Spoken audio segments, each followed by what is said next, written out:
I spent the last year or so of my life messing around with these old box TVs. You know, CRT televisions. I've gone through many different TVs and played a bunch of consoles on them.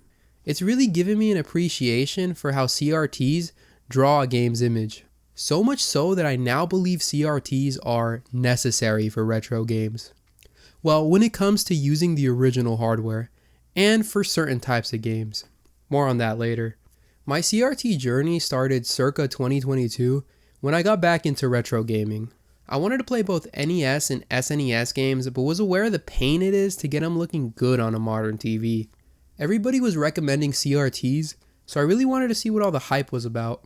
Even though I did actually have a CRT when I was a kid, but I don't remember having any opinions about it in regards to image quality. It was a TV, it did the job, and that's all you really needed as a kid. Anyways, I started looking on Facebook Marketplace, but I didn't really find anything. Then one day, I was driving home and I saw it. A tiny CRT with a sign next to it that said, free. It was a 13-inch Sanyo, model number DS13320 if you're wondering. And 13 inches is very small. We're talking something that would fit right on a desk. Now I still didn't have anything to plug into this TV, but I soon got an NES with a copy of Mario Bros. And I gotta say, when I first saw this game on the TV, I was quite disappointed. It just didn't look at all how I expected. I mean, I had seen video capture of retro games on CRTs with those cool scan lines across them, so that's what I expected, but this did not at all live up to that. It just seemed like a crappier version of the game and lacked the clarity that I was used to seeing on stuff like emulators. I think it was the overall fuzziness that turned me off, and it had other issues like weird colors and having parts of the screen cut off, so this really just wasn't the best introduction to CRTs for me, and I wasn't feeling too optimistic about them. Soon after this though, I found somebody giving away a 20-inch Panasonic, model number PV-C2060. And I have to give you these model numbers because it just bugs me when someone talks about a TV and doesn't give you the model number. Now this TV was significantly bigger than the previous one, but man, it looked way better. I could finally see the scan lines, and Mario now actually looked like Mario. There was just an overall improvement in image clarity. I was honestly thrilled to get this TV, and I spent quite a bit of time playing on it. Just about anything I threw at it looked good. NES, SNES, PS2, PS1, I mean whatever. It felt like the key that unlocked these retro consoles for me, because now I could play all of them without worrying about them looking crap. And overall, this is where it really clicked for me why CRTs are better for retro games. Now I did get two TVs after this that were both improvements over the Panasonic. At this point I knew CRTs were the real deal. I just wanted a TV with more features. Given that my Panasonic didn't support stereo sound, and didn't have higher quality inputs like S-Video and Component. I first found a 20-inch Emerson EWF 2004A, which had stereo sound and also S-Video but no Component. But then I found this gorgeous Sony KV-24FS120, which has these insane speakers on the side. And also every input you could possibly want, including Component. So this is my main CRT now, and I absolutely love it, to be honest. Regardless though, you don't need something crazy like this, because every CRT I've owned, apart from that Sanyo, has looked amazing when displaying retro games. And in order to really understand why, we do need to look at the CRT technology a bit more, and some of the technical aspects of it. So in this video, you're going to hear me use the term Modern TV a lot. And just know that by Modern TV, I'm talking about 16:9 flat screens that can be LCD, OLED, or whatever the hell term they're using now. I mean, you know what I'm talking about. It's the technology that came after CRTs, and it's important to understand that CRTs are analog devices, and very different from our modern digital TVs. The reason they're analog is because they have one or more electron guns that shoot electrons to create an image. And well, it's a bit more complicated than this, but for the purposes of this video, that's really all we need to know. It's also key to understand that CRTs don't have pixels, and you can instead think of their image as being made of many horizontal lines. Because to create an image, a CRT draws each horizontal line from left to right. It starts at the top of the screen and works its way down to the bottom. This happens for each frame in a video on a CRT. So frame 1 has every line drawn from top to bottom, then after that, frame 2 has every line drawn from top to bottom, and so on and so forth. Now you can see this animation doing it here, but this is a lot slower than it would happen in real life. I mean, it happens so fast that you don't see the lines being drawn one by one. You just see the entire frame of the image all at once. And amazingly, the slow-mo guys managed to capture a CRT drawing each individual line of an image. You can see as the image information gets filled in from left to right as each line gets drawn. And to put into perspective how fast this happens, they had to use a frame rate of around 380,000 frames per second just to be able to capture this. So yeah, I'm not lying, these TVs do actually draw horizontal lines in this way. Now because a CRT image consists of horizontal lines rather than pixels, their resolution is actually measured by the number of these lines they have. And this number was standardized across different regions of the world. But here in North America, the standard was 525 horizontal lines. And it goes back to the 1940s.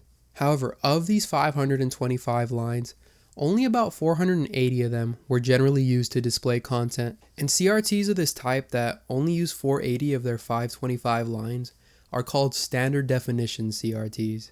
These are the most common CRTs and are what was available for consumers to buy during the CRT era. Now, even though these TVs use 480 of their lines for content, only half of them are drawn at once. So rather than seeing a full frame at once, you see what's called a field. And a field just consists of every other line of our image. So we have lines with image information and lines that are just blank.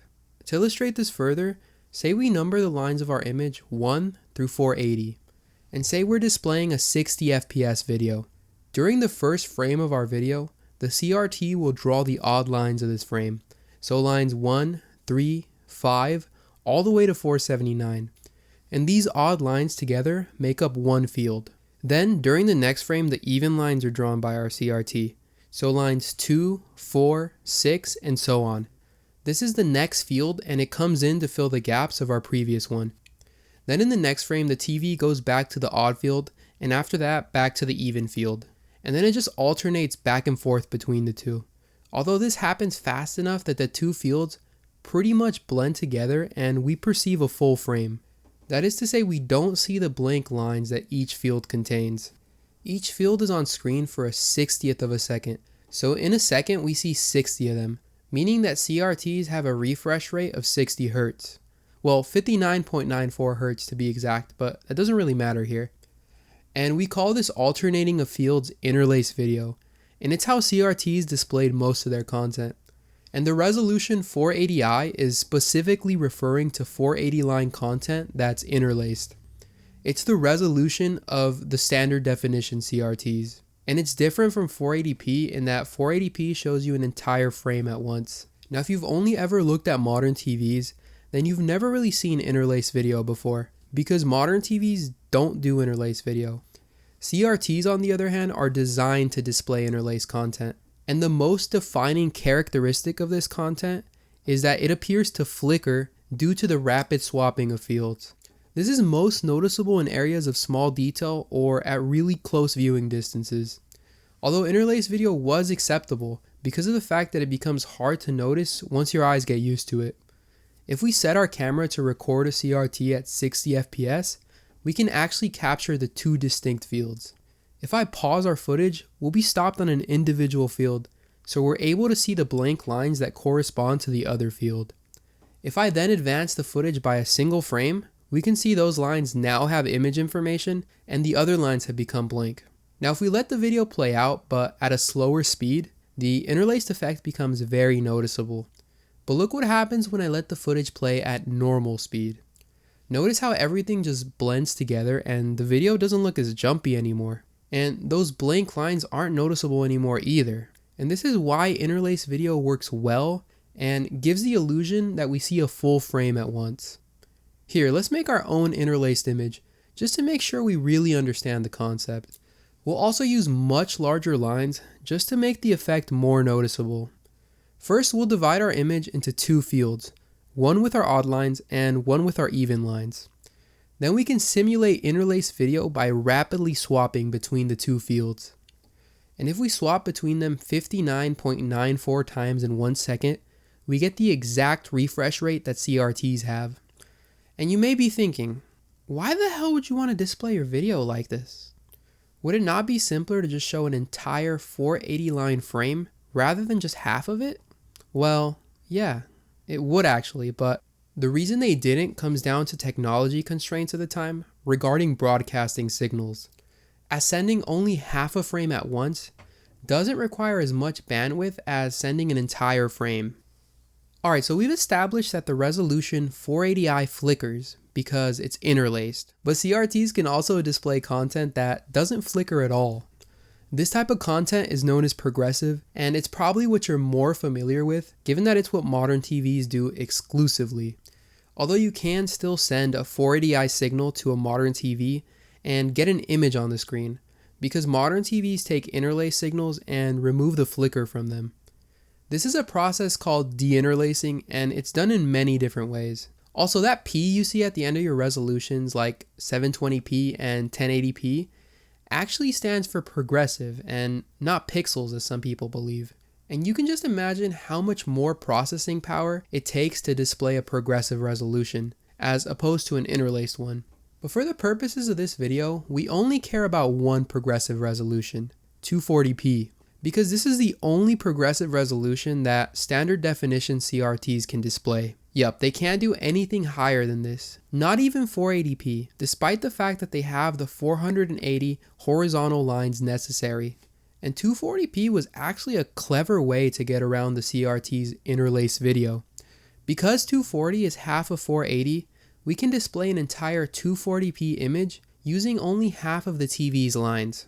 So there's no swapping between fields, as we now only need one field. In every frame, those same lines are redrawn. This is why My Life in Gaming calls 240p a cool trick. If we do the same thing we did previously, and record our CRT at 60 FPS, but this time with it displaying 240p, you'll now notice that there's no flicker and that only half of the CRT's lines are being used.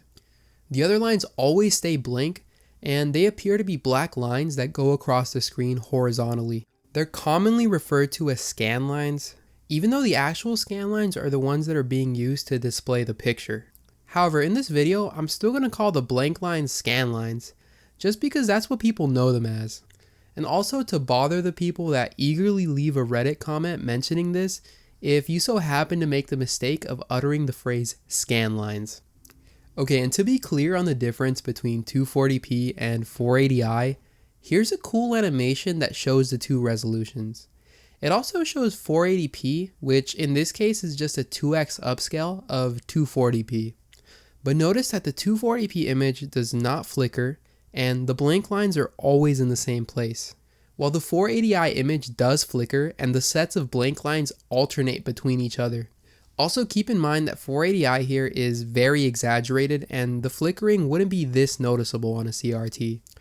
Okay, but why do we care about 240p and 480i? Well, because these two resolutions are the resolutions of retro games, or at least what I'm defining as retro for the purposes of this video, which includes every home console up to the 6th generation of video games. All this stuff is either in 240p or 480i. Well, for the most part, as some stuff before the 3rd generation will be slightly lower than 240p, but it's still progressive, so we can group it into the 240p category. Some examples of 240p consoles are the NES, SNES, Sega Genesis, Atari 7800, Nintendo 64, and Sega Saturn. Now, if you've played the PS1 on a CRT, then you're probably wondering why the boot up screen flickers like crazy if this is supposed to be a 240p console. And well, that's because it's actually in 480i. The PS1 is a unique console in that it sometimes uses 480i in tandem with 240p. Like, you might have certain cutscenes of a game that are in 480i while having gameplay that's in 240p. Now, when it comes to 480i consoles, we actually don't have as many.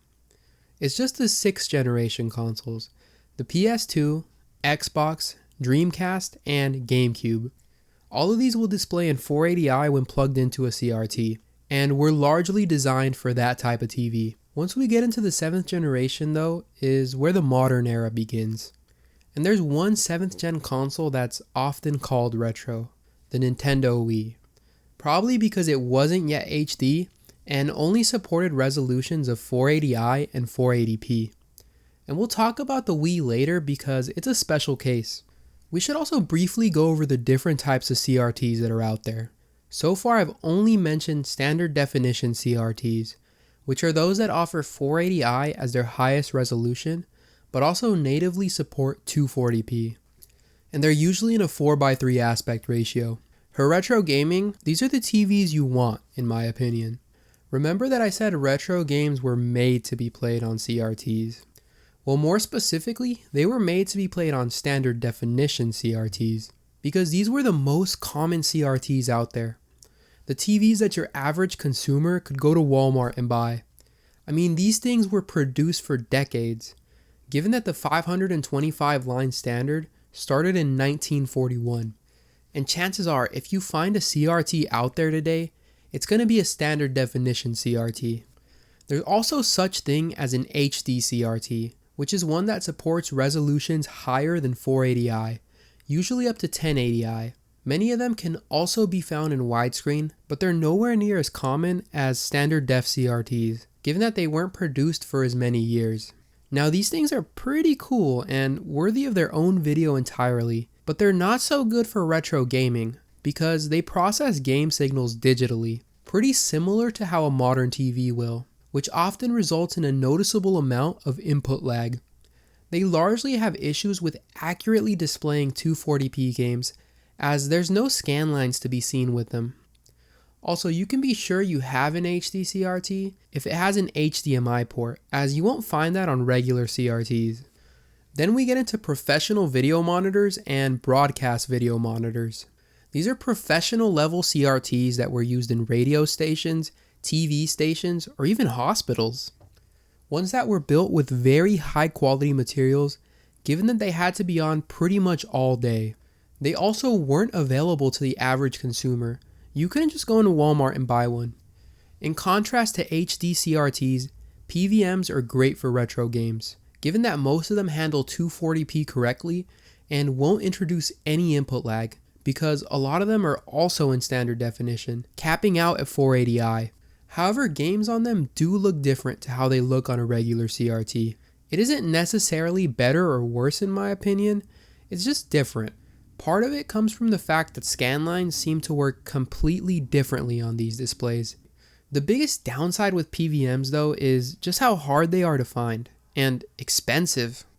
You're probably not going to see any on Facebook Marketplace unless you live somewhere like LA. So if you want one, you're going to have to get it on eBay and spend anywhere from $500 to a couple thousand. But yeah, these are the types of CRTs you can expect to find out there. To recap, standard definition CRTs and PVMs are the best for retro gaming, while HD CRTs, not so much. Now, one thing you don't often think of when it comes to modern gaming is what cable to use to plug your console in. I mean, you just grab your HDMI cord and leave it at that. But in the analog gaming world, there's so many different cables that very much affect the way your game looks. However, most people in the 90s and 2000s didn't really spend too much time thinking about this. They just grabbed their composite cables and left it at that. You know those yellow, red, and white connectors that most consoles were packaged with? Nowadays, most people hate these cables due to them being noisy and having certain visual artifacts. But when it comes to cables, there's very much a hierarchy of quality associated with them. And what you get as you go up in quality is a clearer separation of color, a sharper image, less video noise, and reduced video artifacts. Composite cables do rank quite low among other options, but they aren't at the bottom. RF is a cable that was most common to see during the 80s and can most popularly be found on the NES. It plugs into the back of the TV antenna style and crams the video and audio signals together, as in your entire audio-visual info is being sent through one cable, meaning that stereo sound isn't possible with it. Not only this, but RF has the most amount of video noise out of any analog connection. One step above RF is composite, which splits up your video and audio into separate cables, with the audio being further split into 2 more cables, allowing for stereo sound. The white cable is for the left speaker, the red cable is for the right speaker, and the yellow is for your video. After composite comes S-Video, which keeps the white and red cables, but we now have a black cable for our video, and inside of it the video signal is split into two. Most people say the jump from composite to S-Video is the largest in terms of quality because S-Video eliminates most video noise and visual artifacts. You also get overall better clarity and a sharper image. It's a great connection, but not as common to find on CRTs as RF and composite. Then comes component, which now splits your video signal into three cables, red, green, and blue ones. And you also still have your red and white cables for sound. So that's a total of 5 cables to plug in a game console. But it's totally worth it because component is so sharp and crisp on a CRT, although the difference between it and S-Video isn't as noticeable. Now the highest quality analog signal is RGB, but we won't really talk about it here because it's not supported by any consumer standard definition CRTs. It is, however, a thing on PVMs, and it's going to give you the sharpest image possible and the clearest separation of colors. But yeah, that wraps up all of the connections you can expect when it comes to CRTs. So now that we understand the technology a bit more, we can get into the core of this video, which is exploring why retro games look so damn good on CRTs, and why I think you need to go get one while you still can. So my argument for this is solely based on the way these games look on a CRT, and the fact that I prefer it over what you get on a modern TV, even if you have the best quality. And of course there's other advantages to a CRT, things like less input lag, no motion blur, deep blacks, and the ability to use light guns on them. But I'm not factoring in any of this stuff into my argument. We only care about visuals today. And this argument includes both 240p and 480i games. So let's get right into it, starting first with the 240p games. And I'm largely focused on those 2D 240p games with pixel art graphics, but 3D games are also relevant here. The thing about modern TVs though is that they don't generally work too well with the analog connections I described earlier. Like in a lot of TVs, using something like component can result in more input lag than HDMI. And it's not because modern TVs are necessarily worse than CRTs, just that they weren't designed with retro consoles in mind. Although they could have been. Just think about that. With 240p consoles, it's quite a pain to get a good image on them. Like if we take the PS1 for example and hook it up to our modern TV using composite, it's gonna look awful. I mean, just completely blurry and not at all what you'd want when playing these games. On modern TVs, you really need to use the best connections possible, which is where component cables come in handy. And PS1 games via component, which can only be done on a PS2, actually look quite nice on a modern TV. S-Video is also pretty good here, but it's hard to find a modern TV with it. And that's an issue as well. The fact that modern TVs today aren't being made with analog inputs anymore. Like, a lot of them are HDMI only. Then there's a whole interlaced video issue to worry about, because a lot of modern TVs detect 240p as 480i, which means that they try to deinterlace the signal, resulting in visual artifacts, input lag, and even motion blur. And this can happen on your modern TV regardless of what cables you're using. There's also the fact that your 240p games need to be upscaled on your modern TV that's either in 1080p or 2160p, as if they were displayed in 240p, they'd be tiny. And upscaling is just extra digital processing that needs to be done to the video signal, which you guessed it is gonna cause input lag. Or this upscaling can also result in your games being stretched to fill the entire screen, which is definitely not good. Now there is a way to help your TV better interpret a 240p signal, and that's with the use of an external video processor, which is just a fancy box that helps you get around a lot of the limitations of modern TVs. The RetroTink 5X is one of these, and people often recommend it as being pretty good. With it, you don't have to worry about your TV not having analog inputs, because the device itself has all of them, along with also letting you use RGB, the best analog signal. And RGB on a modern TV pretty much just looks like you're emulating these games, as everything is nice and crisp. You also get much better scaling options and reduced input lag. So if you're playing on a modern TV with original hardware, an external video processor is a must. But just keep in mind that these devices will run you several $100s. with the RetroTink 5X itself costing $325. Regardless though, this should illustrate my point that there's a lot of hurdles to get through to make 240p games look good on a modern TV. And compare this to CRTs that natively support 240p and can display it on the screen without requiring any extra video processing. It's overall quite hassle-free to get a good image on a CRT, especially if your CRT has a good composite picture, because then you could just use composite cables. Now if you're emulating on a modern TV, then there's no hassle as emulators quite effortlessly provide you with RGB level picture quality.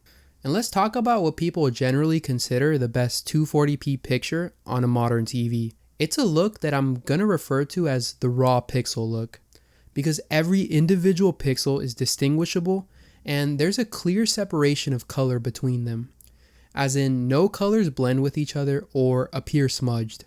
The image is overall very sharp and has no noticeable blur in it. I generally find that this is what people want when it comes to playing 240p games on a modern TV. Whether through emulation or original hardware, this is the goal. And on original hardware, it's really only achievable by using component or RGB connections. However, on a CRT, 240p games don't look like this at all. And here's where my argument comes into play, that I take issue with the raw pixel look and think it degrades the quality of 240p games. I don't like how flat, blocky, and pixely everything is. It just makes these games look dated when they really don't have to, which is completely my opinion, so feel free to tell me why you think I'm wrong in the comments. Now on a CRT, 240p games just look amazing. I mean, this is how they're supposed to look. Just look at these side-by-side comparisons. Isn't it crazy? I mean, even if you think I'm nuts and prefer the raw pixel look, you can at the very least agree with me on how different the two look. So even though I prefer the CRT look, it's interesting to note that the raw pixel look is what these games are in actuality. Like when artists designed the pixel art, they worked with individual pixels that were even squares. But I don't think it's what we're supposed to see. And this is where the CRT comes in to transform this pixel art into something that's more appealing to the eye. It's kind of like the raw pixels are a plain cake, and the CRT is there to add the frosting and small details to it. And this frosting just does it for me. It's honestly a breath of fresh air if you're only used to looking at these games on a modern TV. The image is now much rounder and seems to have more depth even. Text in a lot of games is completely changed now too. It's no longer blocky and becomes more rounded. I guess it wasn't supposed to look so pixely. Also, look at these backgrounds. They're much more legit now. They get smoothed out just enough to make them more convincing and prevent them from looking pixelated. Chrono Trigger's backgrounds, for example, benefit from this and look beautiful. Colors blend very nicely now too, and diagonal or slanted lines don't appear to be made of tiny squares anymore. I'll have to point to Chrono Trigger again and this art in the menu. I mean, it's clear that the artist wanted this to look like a panel in a manga, and a modern TV really doesn't convey this look as well as a CRT does. Just because the lines here look so jagged, rather than how smooth they look on a CRT. And this translates to other games too, and gives them a much more cartoony look. I see this the most in Super Mario Bros, but also in Super Mario World. Just look how cool Mario looks here. Also, in the case of 3D 240p games, as in stuff on the PS1 and Nintendo 64, you'll find that they also largely benefit from being displayed on a CRT, because 3D characters look less pixely and are better defined. So that PS1 or N64 jaggedness you might be used to won't be as noticeable on a CRT. And also consider that despite the fact that these games are in 3D, they still use a lot of 2D pixel art for their menus and on-screen overlays. Also, these consoles are probably the ones that look most dated when played on an emulator. There's just something about the graphics that when played on a modern TV, they just look shitty. It's almost like I'm playing a completely different game. But on a CRT, there's gotta be some black voodoo magic going on. Like, these games have no right looking this good. We should also talk about scan lines, because even though they're a side effect of how 240p games are displayed on a CRT, they still help better define pixel art graphics. I mean, a lot of the CRT advantages I mentioned earlier are augmented by scan lines. Stuff like removing jaggedness or rounding an image. If you're emulating, simply adding a filter that adds black horizontal lines over an image will also achieve this effect, which is interesting because that's not exactly how scan lines work on a CRT. But I'm so used to them at this point that it feels weird playing 240p games without them, and it should considering how 240p works. Another thing I like about CRTs is that they almost seem to add texture to an image, which is caused by groupings of phosphors on the screen. It's pretty technical and I'm not sure I even understand it completely, but look just how different this close-up is between my CRT and a 1080p screen. It's almost like the CRT has a grain to it, and I hate to even use that word because grain is usually considered a bad thing, but it just gives the image a nice amount of depth and stops it from looking flat. Also, it seems like a lot of emulators agree with me that you aren't supposed to see the raw pixels of a 240p game, because many of them have smoothing settings turned on by default. You know those settings that just blur everything, like bilinear filtering? And they do manage to hide the raw pixel look and make these games look less blocky, but they're just a little too blurry. And this isn't at all what games on a CRT look like, thank God. CRTs give you a very desirable smoothing while still looking pretty crisp, whereas smoothing filters just make it look like you're viewing a game through a foggy pair of glasses. And while they do hide the raw pixels, they don't do anything about the flatness in these games. So I'm just not a fan of smoothing or bilinear filtering. And I feel like it's another contributor towards making people remember these games as worse than they were. Part of the reason that CRTs do a better job at smoothing includes better gradients and shading, which is where dithering enters the conversation. It's probably a term you've heard before but never really knew what it meant. Dithering in video games is where noise is added to an image to create desired visual effects. And this noise usually comes in the form of checkerboard patterns such as this one. And these checkerboard patterns, with the help of some CRT smoothing or a composite connection, can do stuff like create transparency effects or smooth color gradients. Like say you want to create a smooth gradient but you only have 3 shades of a color to work with. I mean, you can place them right next to each other, but this isn't a very convincing gradient. Now say we add some noise to the image while still only using those same 3 shades of color. It's still not a convincing gradient, but if we placed it on a CRT using composite, we would get something like this, a very nice gradient. And that's what dithering is all about, really trying to get the most out of the CRT hardware we have. Both the PS1 and Sega Genesis made great use of dithering, such as in the Genesis game Earthworm Jim. Take this screenshot from the game as an example, that I captured using an emulator. You see all the noise around it, the visible checkerboard patterns? Now if we look at the same thing on a CRT via composite, we get a smooth gradient all around with much more convincing shading. A simpler example is the green pipes in Super Mario Bros. You ever notice how there's a slight checkerboard pattern on the right side of them? Well, on a CRT via composite, this checkerboard pattern turns into a nice looking gradient on the pipe. Another often cited example of this are the waterfalls in Sonic the Hedgehog. When viewing them on an emulator, they don't really appear to be transparent at all, but when we switch to a CRT via composite, the difference is insane. Also, if you want to know the explanation behind this, I suggest you check out Displaced Gamer's video on the subject, titled Dithering on the Sega Genesis with Composite Video, as I feel he provided a really good explanation on how the waterfall trick works. So yeah, this is just another issue with displaying a game's raw pixels, that these dithering patterns will be clearly visible and quite jarring to look at. I mean, you're not even supposed to be able to see this at all. And if you like playing PS1 on modern displays, then this is probably going to bug the heck out of you. Although if you're emulating, you can turn dithering off. Also, notice that I keep mentioning composite here, and that's because composite cables work really well with dithering. And developers were largely targeting them when implementing the technique, because composite gives you more smoothing than stuff like S-Video and Component. Which leads me to another question. How did different analog cables affect our 240p image? Recall that I said composite is pretty bad on a modern TV. Well, on a CRT, it can be really good depending on the type of TV you have and the console you're playing.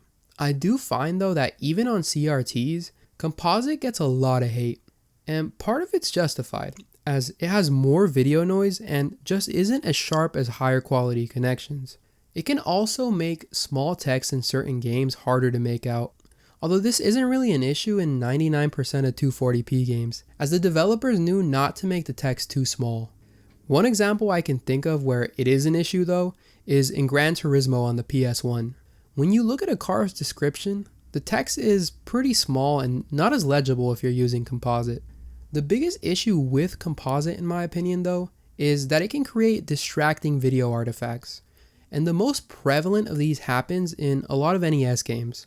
I'm playing Castlevania here, and just look at how the background appears to flash or shimmer as the game scrolls. This effect is called dot crawl and is prevalent in just about every side-scrolling NES game, although it's more noticeable in games that have a lot of detail in their backgrounds, which is why you won't really notice it in Super Mario Bros. Unless you look very closely. Now if we look at the SNES, you'll find that dot crawl is a lot less noticeable on this console. And if you've played SNES via composite, I wouldn't be surprised if you never noticed it, although it is still here. Just look at these vines in Super Mario World as we ascend them. See how they shimmer? So dot crawl is glaringly apparent in 2D side-scrolling games, but not so much in those 3D 240p games, which is why the PS1 and N64 really shine when it comes to composite. Like, I really can't detect any weird video artifacts here other than just video noise. So composite on the PS1 is honestly perfect if you have the right TV, that is. And that's another thing to consider when it comes to composite on a CRT, that the TV you have very much affects quality, and its signal looks a lot better on smaller TVs. Just look how much sharper composite is on my 20-inch Emerson compared to my 24-inch Sony. Not only does the TV matter, but the console you're playing does too, as certain consoles just have better composite quality than others.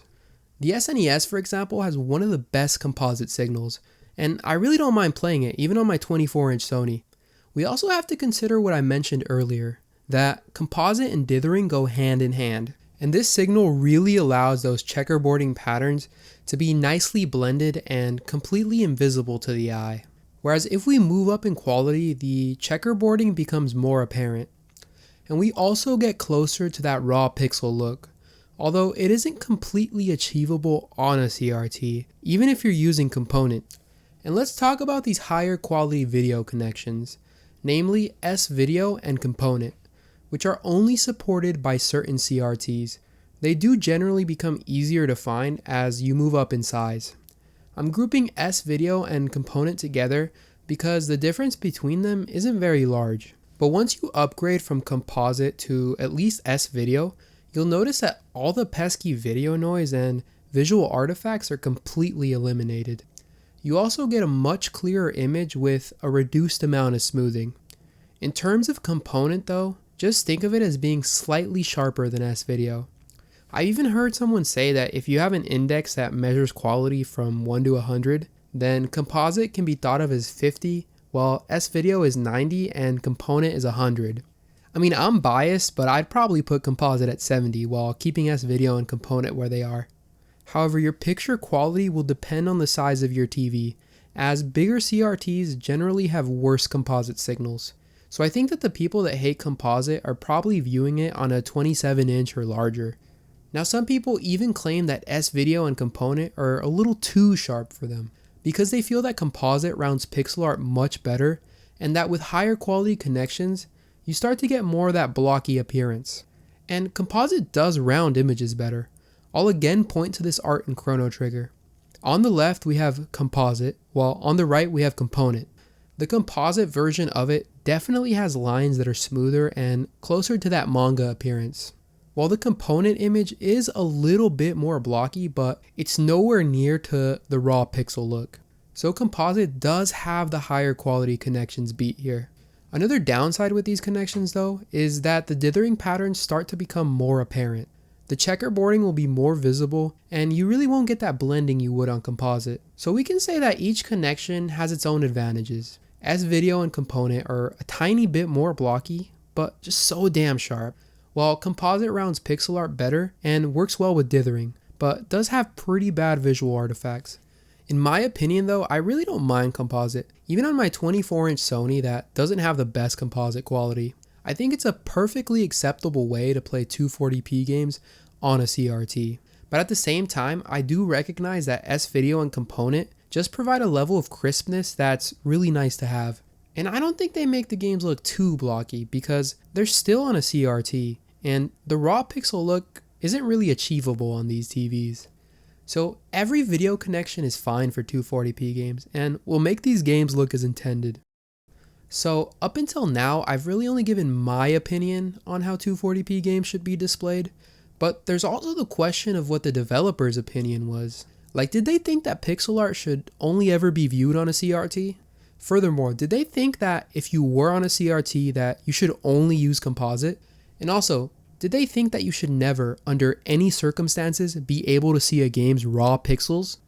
And this is a very contentious topic. Some people will say only CRTs because of the reasons I described earlier. And of those people, some of them will go a step further and say only composite because of the rounding it gives images and dithering. While others will say, nah, go with raw pixels because game artists worked with individual pixels when designing this art. And also because the raw pixels is what these games really are, and we shouldn't alter them in any way. And while it is true that artists work directly with raw pixels, you have to consider that they did so completely cognizant that these games would be seen on a display with no pixels, and also cognizant of the fact that these games would probably be viewed using composite. And there's clear examples of them designing art to take advantage of both of these things. And maybe this art would have been drawn completely differently if LCDs were the display of the time. Okay, but if you believe that developers thought pixel art should only be viewed on a CRT monitor, then how do you explain handheld games? Stuff like the Game Boy Advance or Nintendo DS, which largely consist of pixel art viewed on a LCD screen, or even something like the PS1 LCD screen, which was made by Sony and allowed you to play games designed for a CRT, but on an LCD. But then again, a lot of these devices don't show the raw pixels of a game the same way that a modern display would. For starters, they're really small, so you don't see the raw pixels in the same way. And a lot of them appear to have grids which really help shape the pixel art. But even if they do show the raw pixels, you could say that the developers were just compromising because it wasn't feasible to put a CRT on a handheld. Also, if you believe you should only view pixel art on a CRT via composite, then how do you explain arcade machines which use CRT displays but were generally of the RGB quality, which is super sharp and doesn't really have any smoothing? Also, arcades predate home consoles, so you can't even make the argument that we should use composite because that's the way it's always been done. I mean, we could really pull our hairs out over this and start analyzing every single trailer or box art of a game to see how the developers portrayed their own art. Like, you could say that the box art for Super Mario Bros. Is raw pixels, but someone else might say that the Super Mario Bros. 3 box art is cartoony. And you could honestly just keep bringing up examples like box art and game screenshots and go all day over this. As to what the developers themselves preferred, who really knows? I mean, we could ask them, but we'd probably get a variety of answers. And does it even matter, really? I mean, if you think these games look good on a CRT, then play them on a CRT. I honestly just think that the developers were simply working with the technology they had at the time and trying to get the most of it, which explains handheld gaming and dithering on composite. Another example is how the SNES's actual aspect ratio is 8:7, but on a CRT it gets stretched to 4:3. And the developers knew this, so they made their art to account for it. Like, in certain cases they drew shapes like circles a bit thinner, so when they got stretched out they would be proper circles. Or even how the devs knew the Game Boy Advance screen was really dark, so they made the games very bright to account for this. So I think we shouldn't stress out about this too much and just enjoy these games. And speaking of enjoying these games, I think you can still get a convincing CRT look on a modern display by making use of video shaders. I'm really only familiar with the RetroArch shaders, but I know that some of the external video processors offer them as well. As far as RetroArch goes, there's many different ones you can get, and even more to download from the internet. I'm not going to go too in depth on these, however, as this video isn't really about that, but it's just cool that there's filters for both normal CRTs and also PVMs. Like they very accurately recreate how scan lines look on both of these displays. What I'm really impressed by though is the NES composite filters, because they recreate composite video noise and artifacts so well. Like dot crawl, this is exactly what it looks like on an NES. Just look how everything shimmers while the screen scrolls. It goes to show that emulation is amazing nowadays, and if I'm emulating 240p games, I'm definitely using a CRT shader. Just because it's pretty strange for me to see these games without scan lines. This is especially great if you can't find a CRT or don't have enough space for one in your house.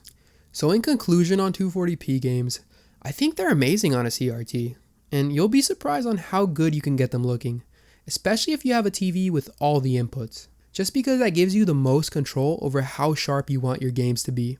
The thing about 240p games though is that the graphics have held up remarkably well, so people don't mind playing them on a modern display, even if the raw pixels can be seen. However, this same sentiment can't often be said about 480i games, as the feeling around them is that they've aged like a glass of milk. But I'm here to tell you that that's simply not true, although it does really appear to be that way considering all the gameplay footage we have of these games. And also what happens when you plug one of these consoles into a modern TV via composite. However, with the right hardware, these games can look like they haven't aged a day. But before we get to that, I want to talk a bit about 480 media, stuff that's either in 480i or 480p. And both of these contain the same amount of image information.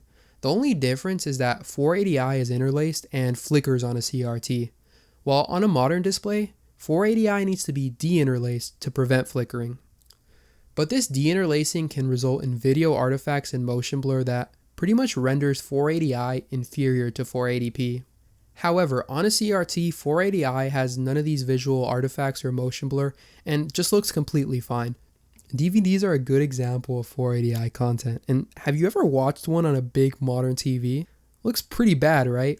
The 480i 480p resolution is pretty noticeable on a large TV, and some people will even say that DVDs are of unacceptably bad quality when compared to Blu-rays or streaming services.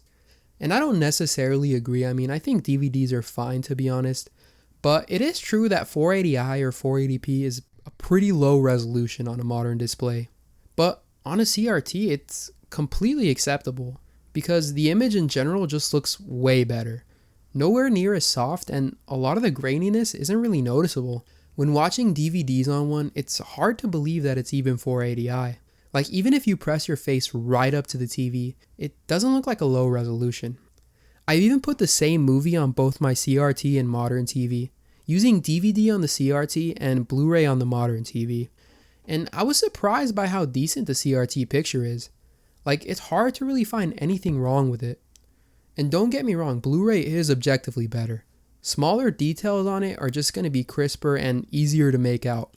But it's just nice to see that a DVD is an acceptable way to watch a movie. Where in the past I would have turned my nose at them, now I can go to my local video store and seriously browse through the DVD section. And I took these shots really close to the screen, so you can see the crispness you get here. Although you wouldn't be sitting this close, let's be real. But this isn't magic. We're still seeing a very low resolution compared to what we have on a modern TV. The issue with the modern TV is just the difference in resolution from 480i to 4K, and the fact that 480i has to go through a lot of digital processing to go up to scale, which can make the image look a lot worse. And you guessed it, this also applies to video games. So when it comes to game consoles that are either in 480i or 480p, we're still talking about stuff that was largely designed for a CRT. It's mainly just the 6th generation consoles, but interestingly also the Wii. The PS2, Dreamcast, and GameCube all have most of their games running in 480i, while some do support 480p. With the GameCube, however, only certain models of the console support 480p, and these are the ones that have a digital output in the back. The Xbox is slightly different in that most of its games support 480p, while some are 480i only, but those are the rare few. The same thing applies to the Wii here, with most of its games supporting 480p. And having 480p support is really only a benefit on a modern TV, as standard definition CRTs don't support 480p, which is actually interesting that the Xbox, a console that came out in 2001, had 480p on most games. But I think this was just Microsoft wanting to make it future-proof.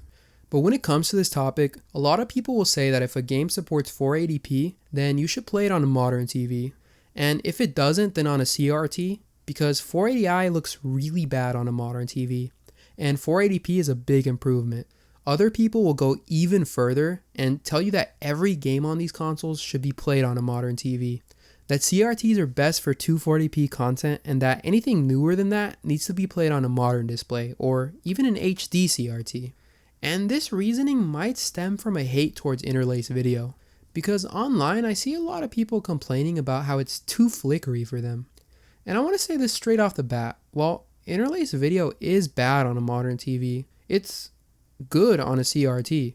It's a perfectly acceptable video standard once you get used to it, although it is more noticeable on larger CRTs and PVMs. But where interlacing can actually be an issue is in viewing content that wasn't meant to be played on a CRT. Stuff with small details that was designed for a modern display, as in 720p and up. I tried playing the PS3 version of Minecraft on my 24-inch CRT and it was just unplayable. The flickering was so noticeable, especially in the crafting menu. So as long as you're not trying to play any modern games on your CRT, I don't really think the flickering is an issue. So how can we expect 480i to look on a CRT in general? Well, pretty good I'd say, but it isn't clear to me that a CRT is the end-all be-all for 480i games like it is for 240p games, just because there's some real disadvantages to consider. Let's start with a modern TV though, and anything in 480i is going to look pretty bad, as the deinterlacing results in combing artifacts, motion blur, and in general a blurrier video. While 480p on the other hand eliminates all these issues and gives you a very clean output, but it's still 480p of very low resolution, and when it's scaled up to fit a modern display, this fact is very noticeable. The jaggedness is everywhere, and certain HUD elements and text look a bit strange now, like the map icons in GTA San Andreas. There's just a fuzziness around them that isn't present on a CRT.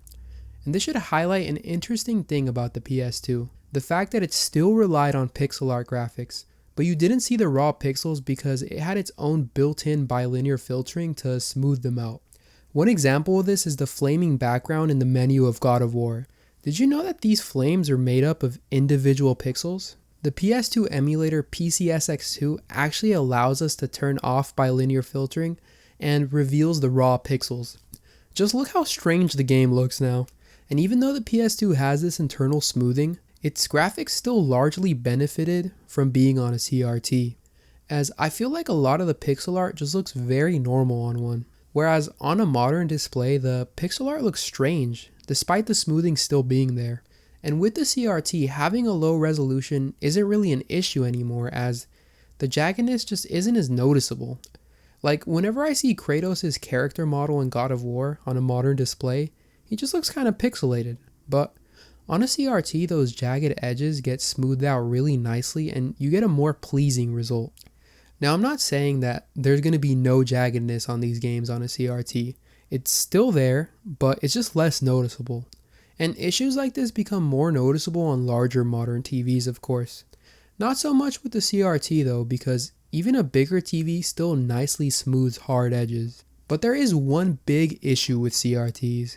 That being that they don't do a very good job of displaying small details. Any text that was drawn small will be pretty hard to make out on a CRT. Luckily this usually isn't an issue given that artists knew their game would be seen on a CRT. But where this drives me nuts is in GTA San Andreas. Like I just can't make out the amount of ammo I have here. Even using component cables on my CRT. Like they do help a bit, but it's still not legible. But when I hook it up to the flat screen, the ammo number is easily distinguishable, even if I use composite cables. Although I will say that having a bigger CRT does seem to help with this issue because my 24-inch has more legible text than my 20-inch. Then there's the case of the Wii, which is an interesting one because it's a 7th generation console, a modern console, that came out during the time CRTs were being replaced by modern TVs. But it's a modern console that doesn't support 720p. Heck, it doesn't even support HDMI. It's stuck in the 480i, 480p realm, using analog cables, and a lot of its games were still designed to be played on a CRT. A lot of them are still in 4x3, and putting them in 16:9 only stretches them out. But there are some 16:9 only Wii games, like New Super Mario Bros. Wii. In general, the Wii is comparable to the 6th generation consoles in that it's at a low resolution and thus can benefit from a CRT. However, for games like New Super Mario Bros. Wii that were designed for 16:9, these look better on a modern TV. And it's again due to small details that are hard to make out on a CRT. My opinion in all this is that I still generally prefer to play my 480i, 480p games on a CRT. There's just something strange to me about seeing them on modern TVs, like a feeling that we're not supposed to see them this way. I've also largely come to terms with the fact that I won't see certain small text clearly on my CRT. I also want to touch on cables here again. While with 240p games, composite is great and even has its benefits, with 480i, I'm not sure that there's any reason you'd choose it over S-Video or component. Although with the right TV, you can of course get away with composite, but it's still going to be soft and maybe a bit too soft. Because with 480i, 480p games, I feel like the sharper the better. The first time I saw God of War on my 20-inch CRT via S-Video, I was blown away. Like, it's just insanely sharp for a CRT and it looks super high quality. It makes me question if I really understand what terms like high definition mean, if something that's in standard definition looks so good. It's just an amazing feeling to be able to still pick up PS2 games and not worry about them looking crap. Where in the past I would have only played on an emulator, I'm now building a PS2 collection of games and it's pretty fun. This is also where having a CRT with component input can be pretty nice, just because it gives you the best quality possible when it comes to 480i games. And it's kind of shocking when you first see it. The biggest change is stuff like menus and HUD icons. Like in my mind, when I first saw them, I was like, wow, this is like HD quality, which doesn't even make any sense, but yeah. Also, certain Wii games were designed with CRTs in mind, and look even better than PS2 games. One such game is Guitar Hero 3, a game that I had really only seen via composite on my Wii. But when I got it on my Sony Vega, I was finally able to use my Wii using component. And I gotta say, I shit my pants when I first saw this game. It was just a thing of beauty. So in general, I'd favor the higher quality connections on these consoles, especially when playing on a modern TV. You do not want to play 480i games via composite on a modern TV. Trust me, it's the worst thing I've ever seen. While using something like component is going to get you a pretty good picture no matter what TV you're on. Now, while doing research for this video, I saw people claiming that CRTs can only do 30 FPS for 480i content. And this immediately struck me as wrong, because I know what 60 FPS feels like, and a lot of PS2 games I've played on my CRT are definitely 60 FPS. But after doing more research, these people are in fact wrong, and 60 FPS is definitely possible with 480i content. The confusion comes from the fact that Interlaced video has alternating fields, and recall that each field only has half of a frame's lines. Also, we see 60 of these fields in 1 second, but the mistake people make is in thinking that 2 of these fields equals 1 frame.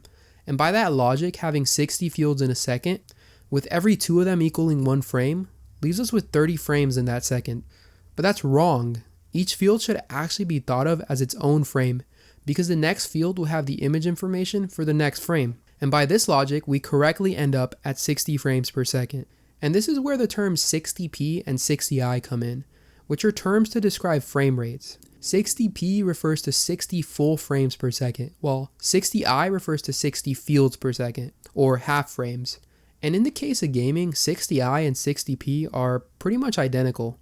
And what CRTs do is 60i, which is 60 FPS. And if you want to know more about this, I suggest you check out Filmmaker IQ's video titled The Joys and Sorrows of Interlacing, where you can see in the thumbnail he's saying that 60i is pretty much equal to 60p, while 60i is not equal to 30p, which is 30 FPS. And speaking of frame rate, I also want to mention just how little motion blur you get on a CRT compared to an LCD. It's just another advantage that makes a lot of 30 FPS games way more bearable.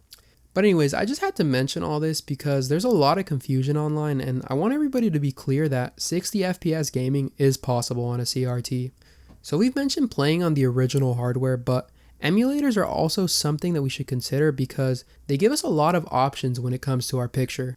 They also largely solve the low resolution issue as they let you upscale games to higher resolutions. But this itself is also an issue in my opinion, because now games look a bit inconsistent. Like, yeah, your character and environment is upscaled, but the menus still look pretty low resolution and there's not much you can do about that.